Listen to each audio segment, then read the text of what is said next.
Hello there, moin moin ladies and gentlemen, welcome to another Donboxing, and today for you I have another gaming IM. We are checking out the Moondrop Rays. This is another entry of a series I think I will put in a playlist on its own, where it's about IMs from renowned brands that actually try to make gaming products. And today I will check out the Rays and see what you get when you order this. First, in Moondrop typical, we have an anime girl on it. Still doesn't give me anything, but you do you. If you like this type of optics, power to you. Then let's open the plastic. Whoop. Oh, and size-wise, this is actually a relatively long box for whatever reason. It's like really, it's long. Compared to my mouse, you see that? Like 1.5 mouse in length. So it's actually relatively big for an IM of, I think this costs normally like 80 bucks. And then let's get the plastic off. One thing that strikes me as odd, it says Rays, the name of the IM, and then it says gravity. What does gravity have to do here? And yeah, as you can see here, this comes with a USB-C connector, which means you can use the Moondrop app, and that means you get DSP.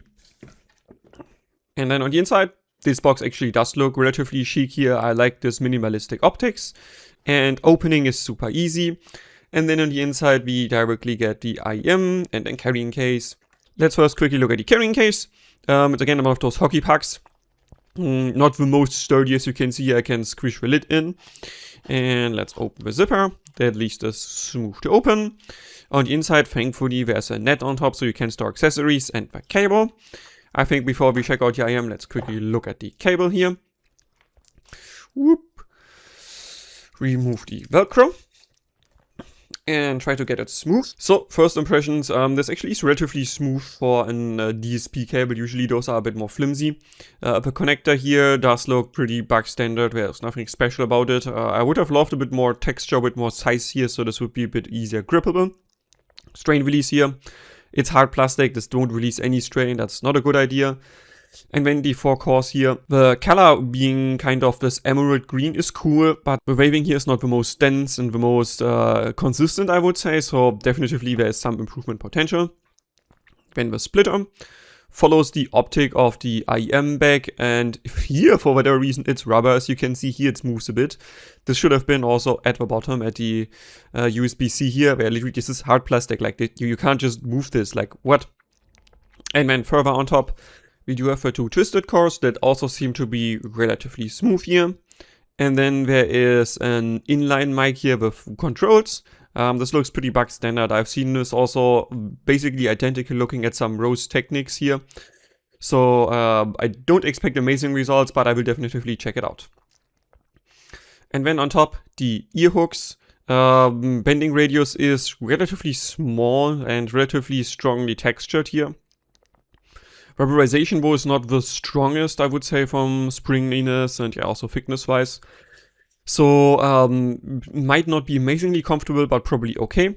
And then there is a color indicator for L and R here, which I do like to see.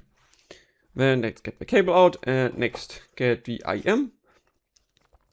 This is how the Rays looks like. And as you can see, this goes for this iridescent, like, I want to say, like burnt metal optics, which is definitely very unique and kind of cool. And we'd also get a protective film on top. And the inside then is this poisonous green, which also is very unique and cool looking. And there seems to be a 2-part design, as you can see.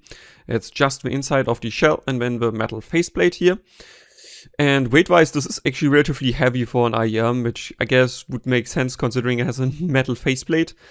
And there seems to be steel faceplate in that, which might not be such a good idea because now the center of gravity is more to the outside and the IM will do like that and fall out of your ear. But of course I need to check that in person.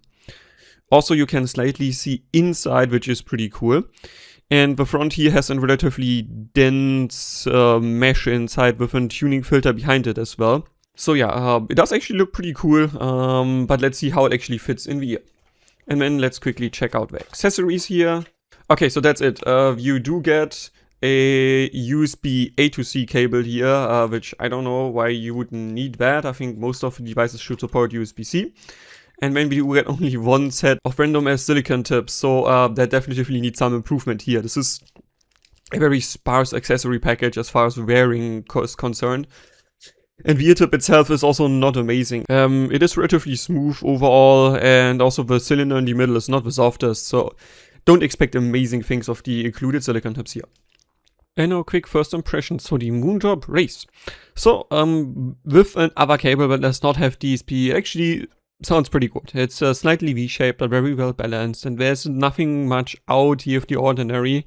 Although I'm gonna say the planar and the treble does not sound as detailed as I first expected. But yeah, generally sounds to my ear, it's objectively pretty good.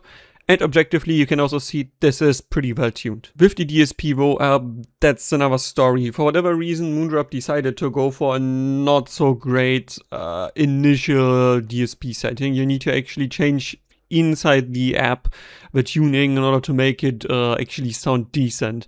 If you don't, then it sounds kind of odd, and you see by graph why. It's generally then losing most of its bass, and that doesn't really work with the treble tonality for me, so really need the DSP with this one. That's it. Hope you enjoyed it. Questions, recommendations or criticisms, please leave a comment below. Donspektor out!